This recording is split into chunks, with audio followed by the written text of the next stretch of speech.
कचरा।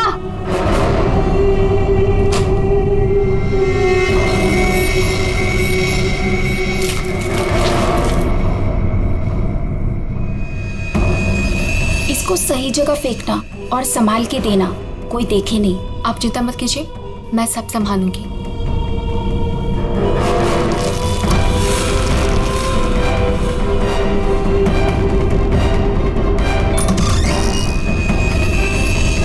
जल्दी दो। कौन है बेटा? कोई नहीं माँ, कचरा वाली थी।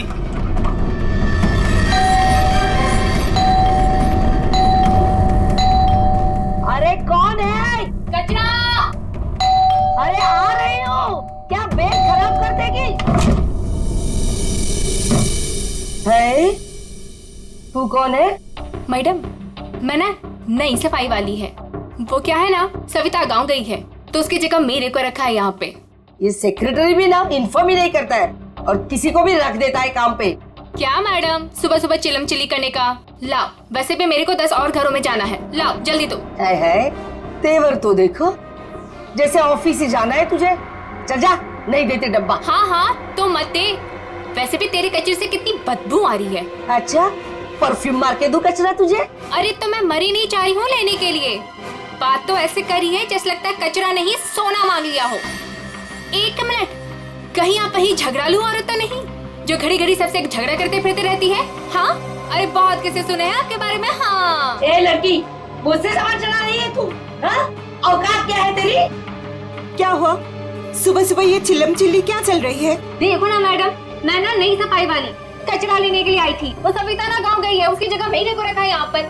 मैडम से कचरा क्या मांग लिया? ऐसा लग रहा है कि इसका कचरा बेच करके कोई सोने का महल बना लेगी मैं। बाबा रे बाबा, कितना झगड़ा करती है ये। ओह, तो इसमें कौन सी नई बात है? सबके साथ झगड़ा करना इनकी पुरानी आदत है। आ गई होशियारी झाड़ने। ए सुन, हमारे फटे में टाउन बताना। Mind your own business. चल, देख रहे हो ना कैसे झगड़ा कर रही है ये। वाह वाह, बड़ी आई। Mind your own business. पहले अपने माइंड का इलाज करा। सबके नाक में दम करके रखा है अपने रोज के झगड़ों की वजह से। भाभी जी please, I am sorry, I am really sorry. आप अंदर जाइए। शोभा, अंदर जाओ।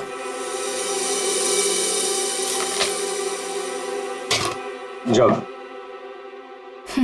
खाली लड़ते रहती है, पता नहीं कैसी औरत है ये। आपको बीच में आने के लिए किसने बोला? हाँ, अगर आप बीच में नहीं आते थे ना तो उस रत्ना की बच्ची को देख लेती थी मैं। मुझे अंदर ले आए सो आए। आपने सॉरी बोला उसे? सॉरी बोला? अरे किससे पूछ के सॉरी बोला? हमेशा से गलत काम करते हो, हमेशा से गलत काम करते रहते हो। हाँ हाँ हाँ, सब हमारी गलती है, हमारी गलती है सब। लोग हमसे बात नहीं करते, लोग हमें देख करके दूर भाग जाते हैं, कोई हमें अपने घर में नहीं बुलाते, सब हमारी गलती है। शोभा प्लीज देखो, शोभा इस तरह से बात बात पे लोगों के साथ झगड़ा करना बंद कर दो। देखो शोभा, तुम जानती हो इस वजह से लोग हमारे घर को कितने बदनाम कर चुके हैं। यहाँ तक कि सोसाइटी वाले पुलिस की धमकी दे चुके हैं। अरे वो क्या पुलिस कंप्लेंट करेंगे, मैं खुद पुलिस स्टेशन जाऊंगी और एक एक को ठीक से देख लूंगी। और आप उनकी साइड ले रहे हो? उनकी? आपको अपनी बीवी की कोई फिक्र नहीं है क्या? हाँ, मैं तो हूँ ही ऐसी, झगड़ालू हूँ। मैंने सबकी नींद हराम करके रखी है। और ये बिल्डिंग वाले, ये तो संत महात्मा है ना। बहू, वो लोग भी गलत हो सकते हैं, लेकिन लोगों से बात करने का एक अलग ही तरीका होता है। आइए आइए, पधारिए। अरे मैं तो वही सोच रही थी कि अब तक आप कैसे नहीं पधारी अपने लाडले की तरफदारी करने के लिए। देखिए माँ जी, एक तो वैसे भी इन्होंने आपको मेरे मत्थे मड़ा है, वो भी मुझसे पूछे बिना। मेहमान बनकर आई हो तो मेहमान बनकर रहो घर में। शोभा, माँ से इस तरह से बात नहीं किया करते। तो आप कहो ना अपनी माँ से कि मुझसे बात ही ना करे। अरे पूरा दिन इनकी सेवा करती रहती हूँ, फिर भी ये सब सुनना पड़ता है। बस मॉम बस, सुबह सुबह दिमाग खराब करके रख दिया है। और अब दादी और डैड से कैसे बात कर रहे हो? क्या ये घर दादी का नहीं है? चुप कर, बदतमीज लड़की। बड़ों के बीच में बात करने से अच्छा है कि तुम अपनी पढ़ाई करो। पर तुम कहाँ पढ़ाई करती हो? पूरा दिन इस मोबाइल और लैपटॉप में घुसी रहती हो। ये किसकी फोटो है? कौन है ये लड़का? तेरा बॉयफ्रेंड तो नहीं है? मॉम, जैसे अभी आपने बताया ना कि मैं आपके मामले में इंटरफेयर ना करूं, वैसे आप मेरे मामले भी में इंटरफेयर ना करें तो अच्छा होगा। बदतमीज लड़की, मुझसे जबान लड़ा रही है तू? बड़ों से बात करने का तमीज नहीं है तुझे? अगर मुझसे जबान लड़ाई ना तो याद रखना। हाँ, क्या कर लोगे आप? हाँ, क्या कर लोगे? जैसे भैया को इस घर से निकाल दिया वैसे मुझे भी निकाल दोगे? हाँ? काव्या! माँ, शोभा! बस बहुत हो गया। ऐसे किसी जवान लड़की से बर्ताव नहीं किया जाता। माँ, तुम्हें मंदिर जाने में देर हो रहा है ना? चलो मैं तुम्हें मंदिर छोड़ देता हूँ। काव्या, तुम्हें कॉलेज जाना है ना? चलो मैं तुम्हें ड्रॉप करता हूँ। चलो जल्दी चलो। तुझे तो मैं देख ही लूंगी। बहुत बदतमीज होने लगी है आजकल।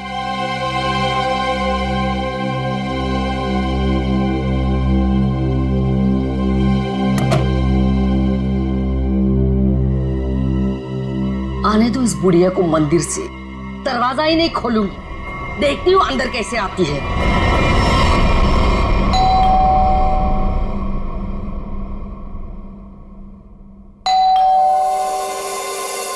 शोभा, दरवाजा क्यों नहीं खोल रही हो? शोभा, क्या माँ जी? आपने शोभा को कहीं जाते हुए देखा है क्या? क्या हुआ माँ जी? रचना, तूने शोभा को कहीं देखा है क्या? माँ जी, मेरे इतने भी बुरे दिन नहीं है कि मैं उनको देखूं।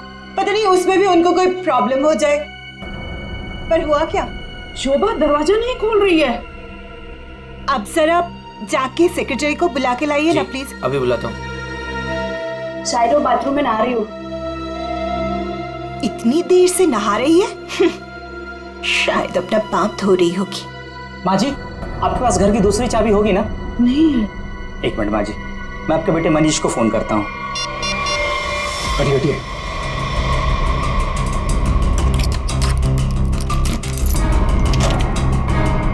माँ, दरवाजा अंदर से बंद है। अंदर से कैसे बंद है?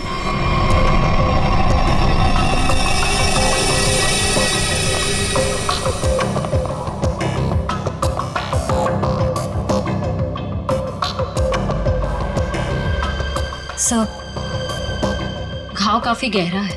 लगता है किसी भारी चीज से वार किया गया।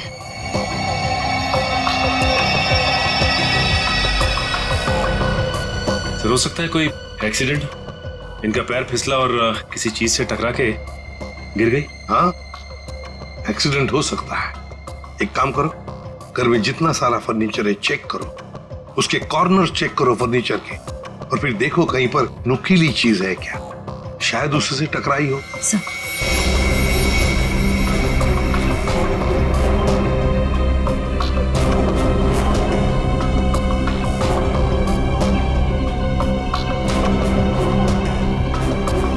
सर, हाँ निखिल।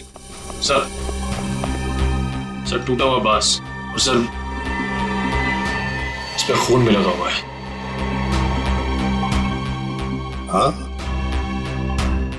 लगता है खूनी ने ये बाज बेचारे शोभा के सिर के पीछे मारा है इससे जोर से, और फिर शायद शोभा अपनी जान बचाते बचाते यहाँ से बाहर गई, गिर गई और फिर दम तोड़ दिया होगा। लेकिन सर, दरवाजा तो अंदर से बंद था, कुंडी लगी हुई थी, तो फिर खूनी घर से बाहर गया कैसे होगा? सर, हो सकता है बालकनी से चला गया। नहीं निखिल, इतनी ऊंचाई से कोई बाहर जा ही नहीं सकता है। सर, घर के बाहर सीसीटीवी कैमरा लगा हुआ। बस तो फिर वो सीसीटीवी कैमरा का फुटेज और लॉबी के सीसीटीवी कैमरा का फुटेज सब देख लेते हैं।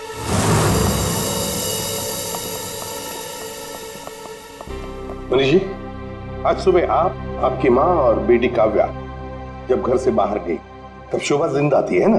जी सर। मतलब शोभा जी का कत्ल हुआ सुबह 10:30 बजे के बाद में ही। पर काव्या, तुम 11 बजे कॉलेज से वापस क्यों आ गई थी? देखो, चुप रहने का कोई फायदा नहीं। हमने लॉबी के सीसीटीवी फुटेज में देख लिया है। तुम ठीक 11 बजे बिल्डिंग में अंदर आई थी। काव्या, तुम कॉलेज नहीं गई? वो मेरा फ्रेंड अश्मित हमारी विंग में रहता है, मैं उसी से मिलने वापस आई थी। अपने बॉयफ्रेंड से मिलने गई उसी वक्त जिस वक्त अपनी माँ का कत्ल हुआ।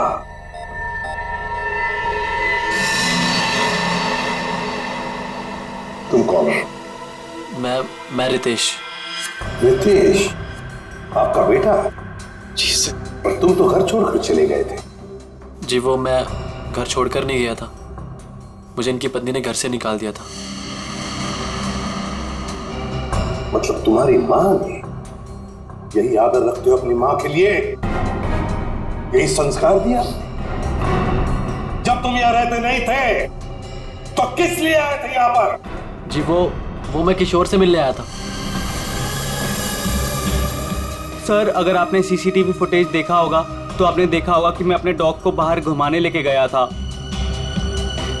क्या बात है किशोर, जब ये रितेश तुम्हारे घर पे तुमसे मिलने आया तो तुम अपने घर से बाहर कुत्ता घुमाने निकल गए? हाँ सर वो हमेशा आता जाता रहता है, पर इसमें प्रॉब्लम क्या है? प्रॉब्लम है शोभा जी का कत्ल हुआ है, समझे? चलो तुम सबकी बातें मान ली। बच्चे बिल्डिंग में आए अपने दोस्तों से मिलने, मगर घर नहीं गए। बिल्डिंग के अंदर बाहर लोग आते जाते रहे, और शोभा जी के घर के बाहर कोई नहीं आया। काश अगर कोई भी एक भी शोभा जी से मिलने जाता तो शायद आज बेचारी मासूम शोभा बच जाती। सर वो कोई बिचारी औरत नहीं थी, जैसी औरत थी उसके साथ वैसा ही हुआ। क्या मतलब? माफ कीजिएगा मनीष भाई, सोसाइटी की इज्जत का सवाल है। सर शोभा जी का सोसाइटी में किसी के साथ भी बिहेवियर अच्छा नहीं था। आए दिन छोटी छोटी बातों में झगड़ा करती थी। इवन सर आज भी उनका झगड़ा हुआ था। झगड़ा हुआ था? किसके साथ? इनसे, रचना जी से।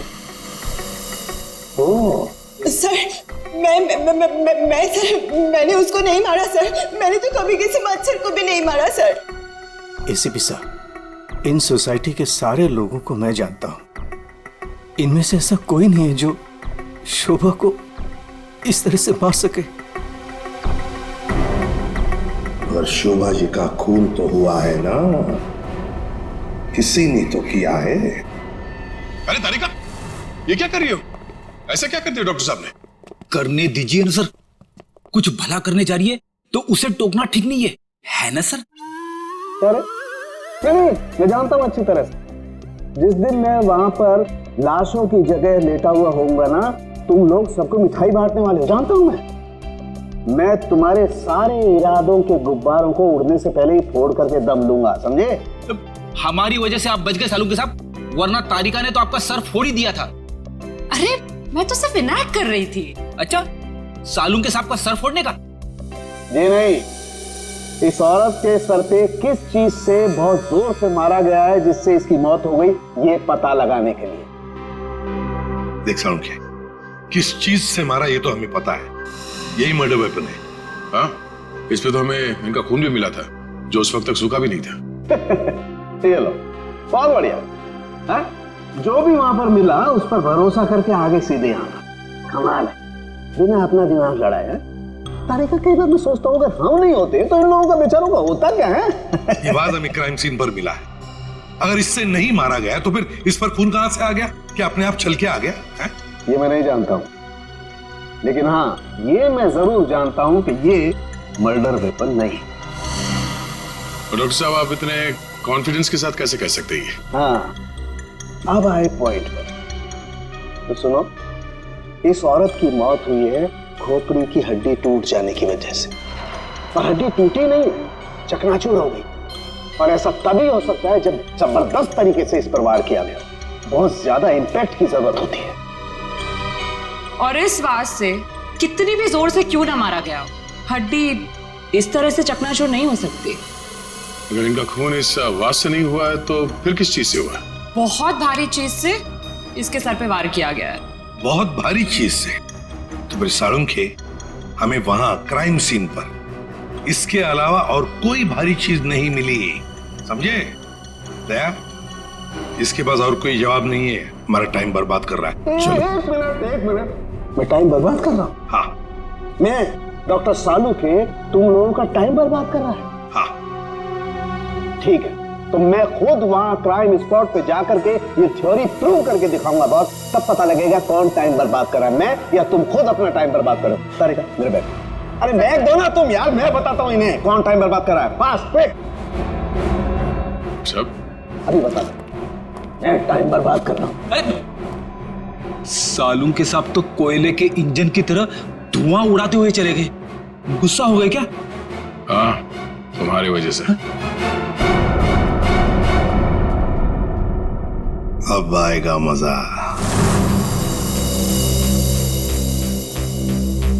सब कुछ ढूंढ लिया, आप क्या ढूंढेंगे? अपना सर ढूंढो। कहा था ना यार तुमसे, कोई भारी चीज से मारा गया तो भारी चीज ढूंढो ना प्लीज। साहब क्या लगता है, इससे मारा होगा? सर क्या इससे मारा होगा? नहीं, इससे नहीं हो सकता। सर ये देखिए सर, काफी भारी है सर, इससे मारा होगा। सर पे मार के देखो, अगर सर खुल जाएगा तो मान लो। आपके सर पे कैसे मार? शट अप यार, सालों की क्यों टाइम बर्बाद कर रहा है हमारा तू? बस प्लीज मुझे ढूंढने दो। एक काम करो, आप लोग बैठो, मैं जरा ढूंढता हूँ प्लीज।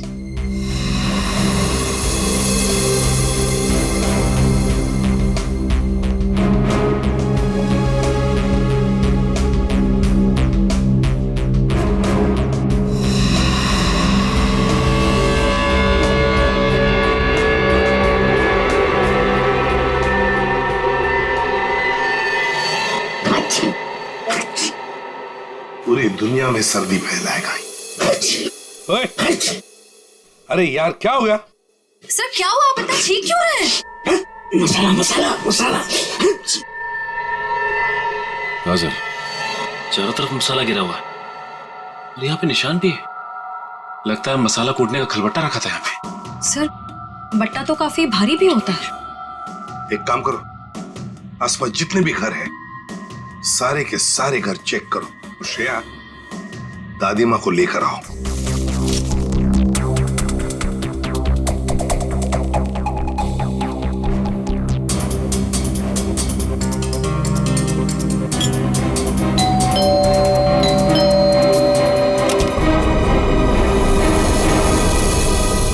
आप लोग?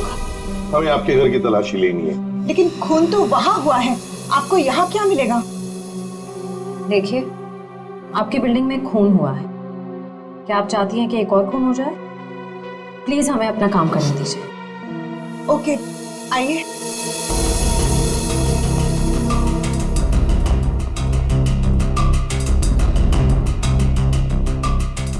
शोभा भी ना मरने के बाद भी मेरी पीछा नहीं छोड़ेगी।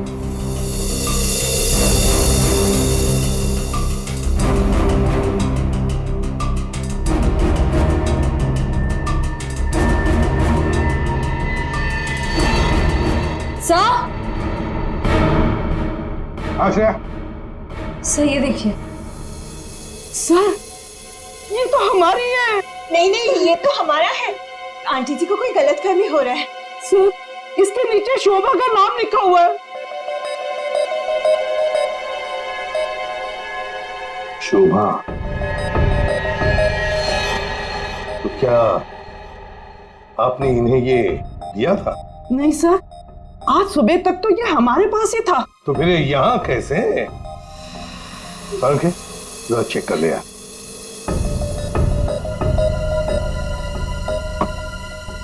वो क्या है ना सर, मैंने गुल्लू के पापा को छोले खिलाने का वादा किया था। शोभा जी तो मर ही गई थी, वो इससे क्या करती, इसलिए मैं ये लेके चली आई। मैंने कोई खून नहीं किया सर, मैं सच बोल रही हूँ सर, मैंने कोई खून नहीं किया। बॉस, इन पर तो कहीं भी खून के ट्रेसेस नहीं। खून का निशान नहीं? मतलब ये मर्डर वेपन नहीं है? मुझे लगता है शोभा ही हमें बताएगी कि उसका खून कैसे हुआ है और किसने किया।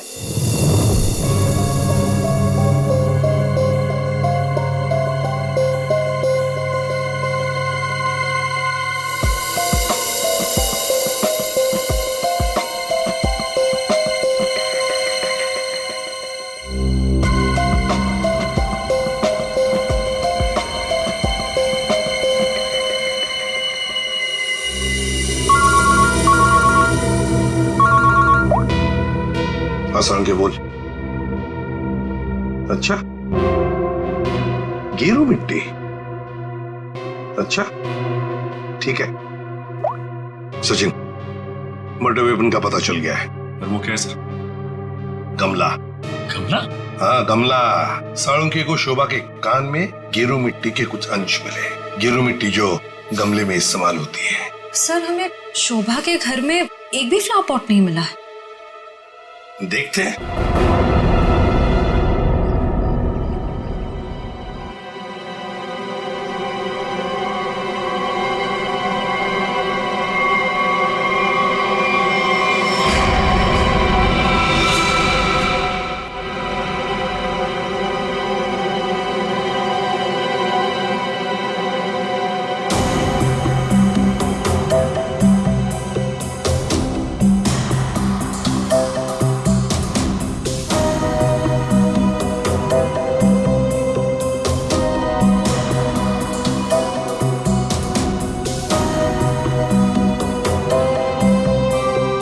गमला यहीं पर गिरा है।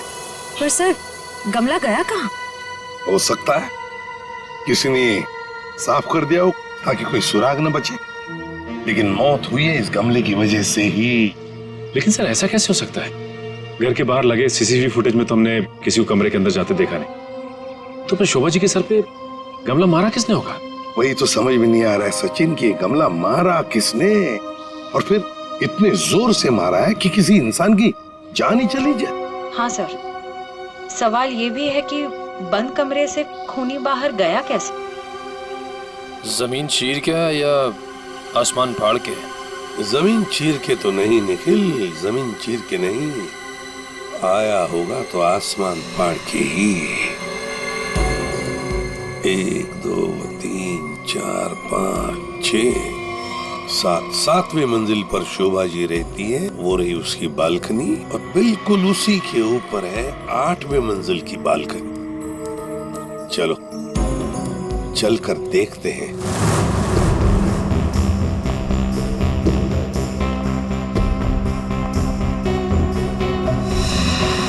सर आश्रया, सर ये देखिए, स्टैंड जैसा कुछ है। स्टैंड जैसा तो है।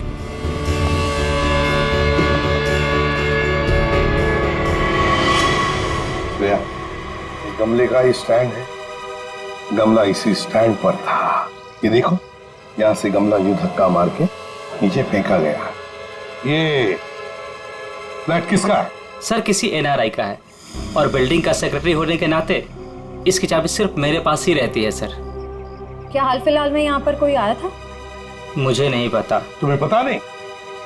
तो फिर इसका एक ही मतलब हो सकता है कि जबकि इस फ्लैट की चाबी सिर्फ तुम्हारे पास ही है, तो इस फ्लैट में भी सिर्फ तुम ही आए होंगे।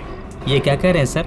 मेरे कहने का मतलब है कि फ्लैट की चाबी उन्होंने मुझे दी थी। क्या है सर कि सारे एम्प्टी फ्लैट की चाबी ऑफिस के ड्रॉअर में होती है। एजेंट लोग सर कभी भी आते जाते रहते हैं, तो सर मैं 24 घंटे उनके लिए घर पे थोड़ी ना रहूंगा सर। ये खाली फ्लैट्स की चाबियां ऑफिस में रहती है, ये बात सबको पता है? हाँ, हमारे सारे रेजिडेंट्स और सारे कमिटी मेंबर्स को ये बात पता है। हमारे अलावा कोई भी कभी भी ऑफिस जाकर चाबी ले सकता है। वाह, देखा कितने अच्छे सेक्रेटरी है ये सोसाइटी के, जबकि सारी जिम्मेदारी तुम्हारे ऊपर है। फ्लैट के अंदर कोई भी घुस सकता है, कुछ भी कर सकता है। यहाँ तो एक खून हुआ है, खून, समझे? और ये जिम्मेदारी सिर्फ तुम्हारी है। सर खून तो शोभा जी के फ्लैट में हुआ है सर, इससे इस फ्लैट का क्या कनेक्शन हो सकता है सर? जाइए आप, जाइए नीचे और सबको इकट्ठा कीजिए, सारे रेसिडेंट्स को कंपाउंड में। जाइए जल्दी। जी सचिन, ये देखो, हम हैं 8वीं मंजिल की बालकनी पर और शोभा जी रहती थी 7वीं मंजिल पे। जब शोभा जी वहां अपनी बालकनी से बाहर झुकी होगी किसी काम की वजह से, तब 8वीं मंजिल के मतलब यहां से वो गमला शोभा जी के सिर पर मारा गया, ठाम करके ऐसे।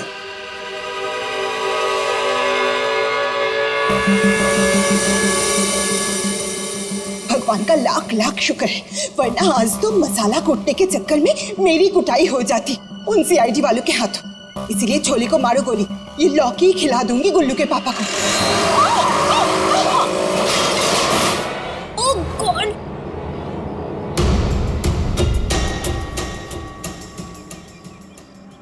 ये क्या किया? आज तो शायद लॉ के भी नसीब में नहीं है। एक्सक्यूज मी, हाँ गलती आपकी है। एक तो आप मेरे बीचों बीच आ गई, उल्टा आप मुझे सुना रही हैं।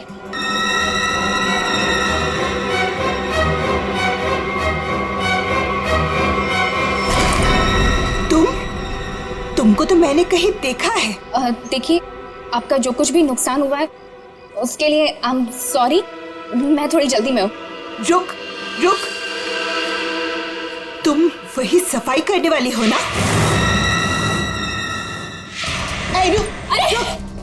छोड़ मेरे हाथ। तेरी वजह से वो शोभा मेरे ऊपर राशन पानी लेके चढ़ गई थी। कौन शोभा? कैसा राशन पानी? मैं कुछ भी नहीं जानती। Excuse me. अरे स्क्वीज तो तेरी आज मैं करूंगी। तेरे जाने के बाद ही शोभा का कत्ल हुआ था। क्या? चल मेरे साथ, सीआईडी के पास चल। चल चल। हमें उस चीज का पता चल गया है जिससे शोभा जी का खून हुआ है। एसीपी साहब, क्या आप मुझे बता सकते हैं वो कौन सी चीज है जिससे मेरी पत्नी का खून हुआ? Flower pot. Flower pot? जी हाँ, फ्लावर पॉट। बिल्डिंग के 8वें मंजिल पर जो फ्लैट बंद पड़ा है उसके बालकनी के ऊपर रखा गया था ये फ्लावर पॉट और ऊपर से शोभा जी के सिर पर मारा गया। Flower pot. किसने किया ये सब? मुझे नाम बताइए जिसने मेरे परिवार को हमसे छीन लिया। बताइए एसीपी साहब, कौन है वो? ये तो कहना पड़ेगा कि बड़ा चालाक खूनी है ये। बहुत अच्छी तरह से प्लानिंग की थी, लेकिन भूल गया कि कोई भी कातिल कितना भी चाहे चालाक क्यों ना हो, कोई ना कोई गलती तो कर ही जाता है। जानना चाहते हो कौन है वो खूनी? आप में से ही कोई है, आप में से। ये सफाई करने वाली है। आज सुबह जब शोभा का खून हुआ था उससे पहले मैंने इसको बात करते हुए देखा था। अभी भेस बदलकर भाग गई थी। देखिए, मुझे नहीं पता कि ये औरत कब से क्या बकवास की जा रही है। मैं तो यहाँ पर पहली बार आई हूँ।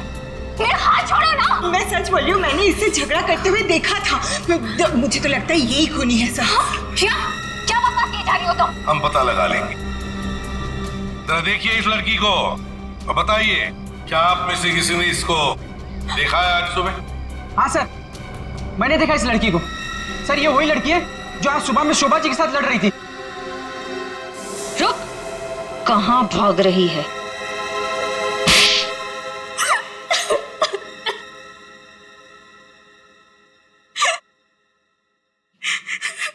ये सब रोना धोना बंद करो और बताओ कौन कौन है इसके पीछे।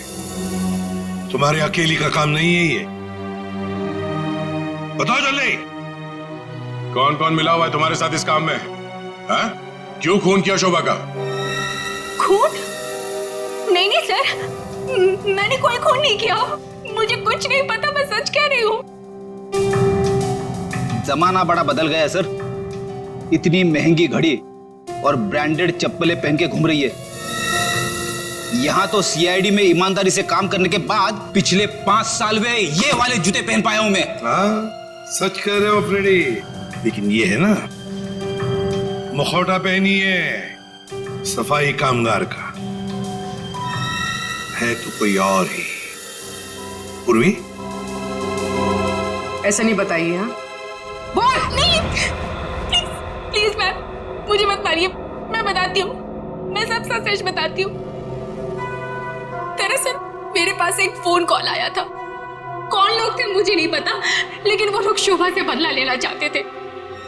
बदला कैसे लेना है वो सारे इंस्ट्रक्शन मुझे फोन पर बता दिए गए थे। मैंने बस उसे फॉलो किया था और कुछ नहीं किया था, खून नहीं किया था सर। एक अनजान आदमी ने तुम्हें फोन कॉल किया और तुम उसकी मदद करने के लिए तैयार हो गई? हाँ सर। ऐसी क्या दुश्मनी थी तुम्हारी शोभा से? सर, शोभा अच्छी औरत नहीं थी। वो बहुत ही घमंडी और झगड़ालू किस्म की औरत थी। समय एक स्टोर में सेल्स गर्ल का काम किया करती थी। मेरे स्टोर में आई वो एक दिन, नेल पेंट दिखाने के लिए कहा। नेल पेंट का ढक्कन जब मैं खोल रही थी तो सर गलती से वो नेल पेंट की कुछ बूंदें उसके साड़ी के पल्लू पे गिर गई थी सर। उसके बाद उसने जो हंगामा खड़ा किया, मैंने उसे उससे माफी मांगी, मिन्नती की कि प्लीज मुझे माफ कर दीजिए, लेकिन उसने मेरी एक बात भी नहीं मानी। मैनेजर के पास चली गई सर। मैनेजर ने मुझे नौकरी से बाहर निकाल दिया। 2 महीने तक मुझे कहीं कोई नौकरी नहीं मिली। घर का किराया तो दूर, खाने तक को मेरे पास पैसे नहीं थे। मकान मालिक मेरे सिर पर चढ़ करके मुझे परेशान करने लगा, कहा कि निकलो मेरे घर से। सर, उसने मेरी पूरी जिंदगी तबाह कर दी। फिर मैंने ठान लिया था कि उस शोभा से मैं बदला जरूर लूंगी। इसलिए तुमने कानून को अपने हाथ में लेने का फैसला किया है? सर, मैं मानती हूँ कि मुझसे बहुत बड़ी गलती हो गई। प्लीज आप लोग मुझे माफ कर दीजिए, प्लीज। ये लो, सब कुछ मान लिया तो माफी मिल गई? ऐसे लगता है तुम्हें? है? तुम्हारी सजा हम कम कर सकते हैं, मगर एक शर्त पर। हाँ सर, मुझे आप लोगों की सारी शर्त मंजूर है। बताइए मुझे क्या करना होगा। तो ये बताओ कि फोन पे एग्जैक्टली क्या इंस्ट्रक्शन दिए गए थे तुम्हें? मुझे बस वो फ्लावर पॉट गिरने के बाद उसे साफ करने के लिए कहा गया था। वो फ्लावर पॉट जैसे बालकनी से शोभा के सर से टकराकर नीचे गिरा, तो मेरे पास उसे झट से साफ करके वहां से मैं निकल गई। बस यही किया था मैंने। वो फ्लावर पॉट किसने फेंका था? Flower pot? नहीं, किसी ने फेंका नहीं था। किसी ने नहीं फेंका? ये कैसे हो सकता है? कोई तो ऊपर था फेंकने वाला। नहीं सर, मैं सच कह रही हूँ, वहाँ पर कोई नहीं था। वो फ्लावर पॉट अपने आप गिरा था। कौन था ऊपर? यकीन कीजिए, मैं क्यों झूठ बोलूंगी आप लोगों से।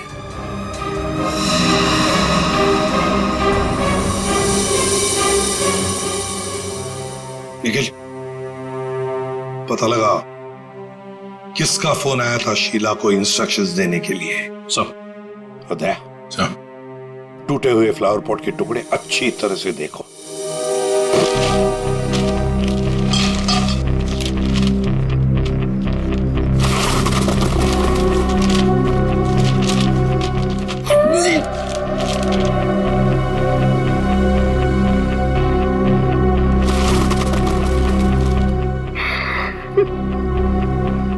सीआईडी पे इतने साल काम करके यही इज्जत मिली। क्या हुआ पंकज सर? वो इज्जत चाहिए आपको? नहीं, वो सर, इसमें सिर्फ सड़ा हुआ कचरा है सर, और कुछ भी नहीं है सर। यहाँ पे थोड़ी देर और खड़ा रहा ना तो मैं बदबू के मारे शहीद हो जाऊंगा सर। कुछ नहीं होगा तुम्हें, काम पे ध्यान दो।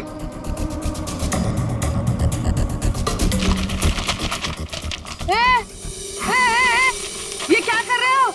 ये मेरा इलाका है, यहाँ मैं किसी और को कब्जा जमाने नहीं दूंगी। अरे कौन कब्जा करना चाहता है? मेरा बस चले तो मैं खुद यहाँ से सलट लूं। तो फिर मेरे इलाके में कचरा चुनकर ये मेरे पेट में लात क्यों मार रहे हो? अरे मेरी माँ, आपके पेट पे कोई लात नहीं मार रहा है, मैं खुद यहाँ पे अपनी नौकरी बचा रहा हूँ। देखो, तुम लोग जाओ यहाँ से, ये मेरा इलाका है, मैं किसी और को कचरा चुनने नहीं दूंगी। जाओ जाओ। हम लोग सीआईडी से हैं और इस कचरे में सुराग ढूंढ रहे हैं। हाँ? सीआईडी? रुक रुक, देखो जरा, चलो। सर, हाँ, सर पे पैर रख के भाग गई सर। आपको थोड़ा सॉफ्ट रहना चाहिए, आपको देख के डर के भाग गई। सर वो टाइम नहीं ना, वो कचरा।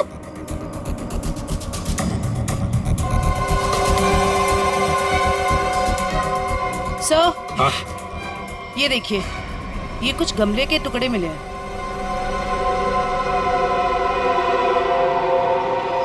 अच्छा, खून लगा हुआ है। हाँ दया, लगता है ये वही फ्लावर पॉट है जिससे खून हुआ है। अब ये खून शोभा का है या नहीं, ये तो फोरेंसिक लैब से ही पता चल जाएगा। लेकिन और भी तो कुछ होना चाहिए यहाँ पर, और कुछ होना चाहिए। देखो जरा, अच्छी तरह से देखो दोबारा। सर बाकी तो हमने हर जगह देख लिया सर, और ऐसा कुछ मिला नहीं। जो देखो तो सही। यहाँ मैंने कुछ नहीं किया साहब, मैं निर्दोष हूँ साहब, मैं निर्दोष हूँ। कुछ नहीं किया तो हमें देख के भागी क्यों? वो साहब, बिरजू कह रहा था कि जब भी पुलिस वाले देखो ना तो अपनी जान बचाओ और भागो, पता नहीं फिर कब मुसीबत में फंस जाए। एक मिनट, देखो, किसी भी मुसीबत में नहीं फंसोगे तुम। इतना बताओ, क्या सुबह तुमने यहाँ से कुछ कचरा उठाया था? हाँ, घबराओ मत, उठाया था कचरा? हाँ, उठाया तो था, इस थैले में ही है। दिखाओ जरा। नहीं नहीं, मैं नहीं दूंगी, ये मेरी रोजी रोटी है साहब। अरे हमें उसका भजिया नहीं तलना है, हमें सिर्फ ये देखना है कि उसके अंदर क्या है।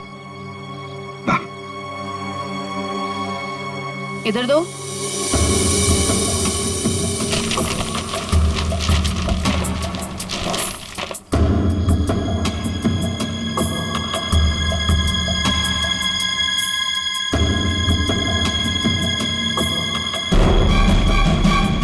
खिलौने का बॉक्स है सर, एड्रेस भी लिखा हुआ है।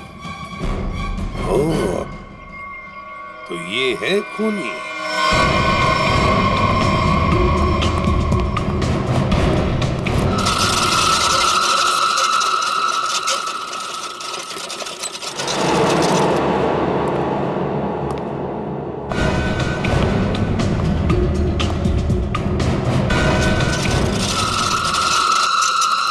कौन है?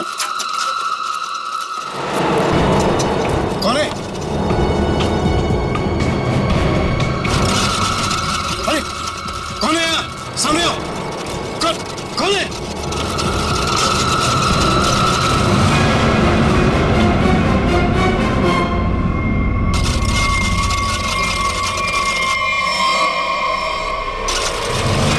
मनीष बाबू,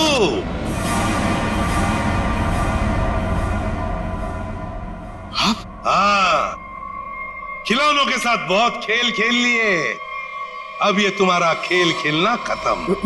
मैंने आगे रास्ता बंद है। मैंने कुछ नहीं किया। अब ये बता, शोभा को क्यों मारा तुमने? मैंने नहीं मारा, मैंने नहीं मारा।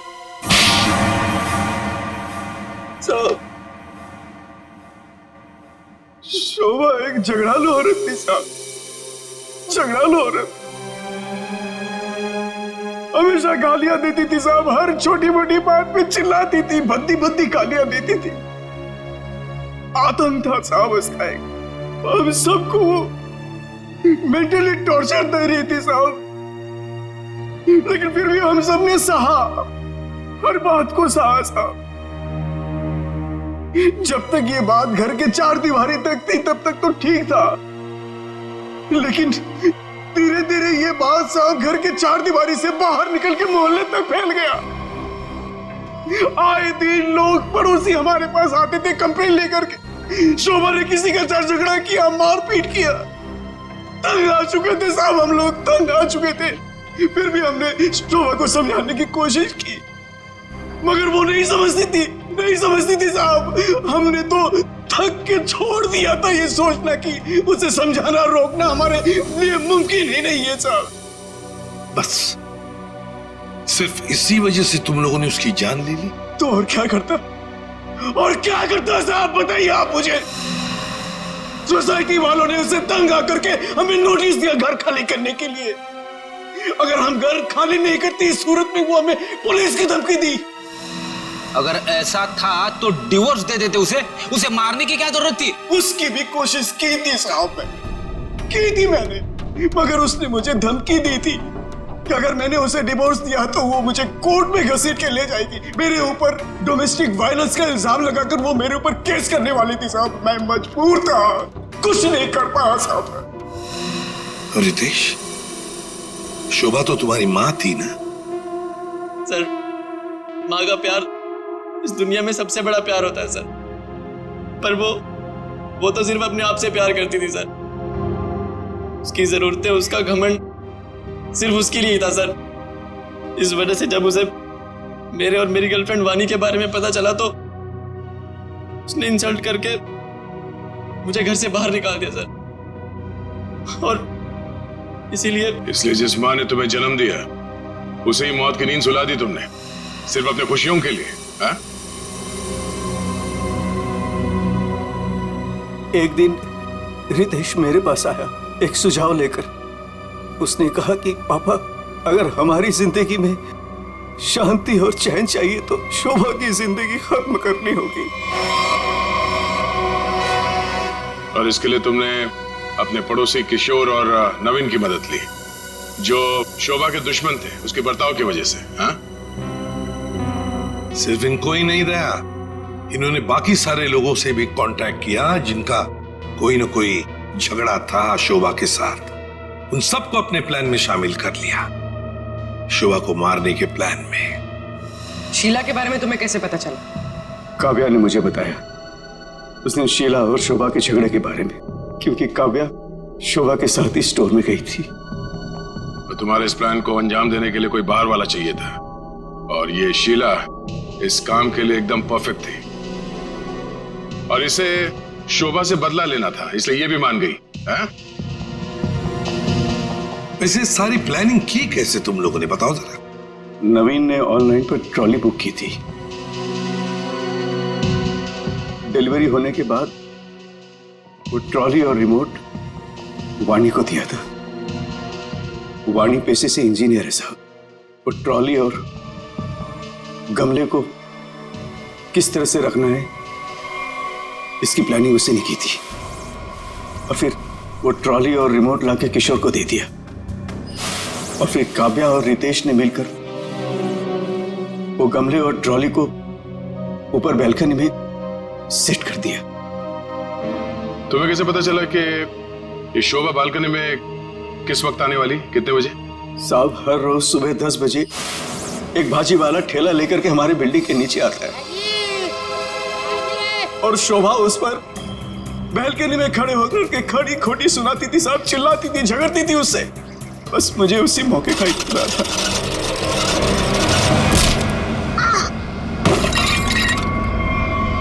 और फिर मैंने मां को फोन किया।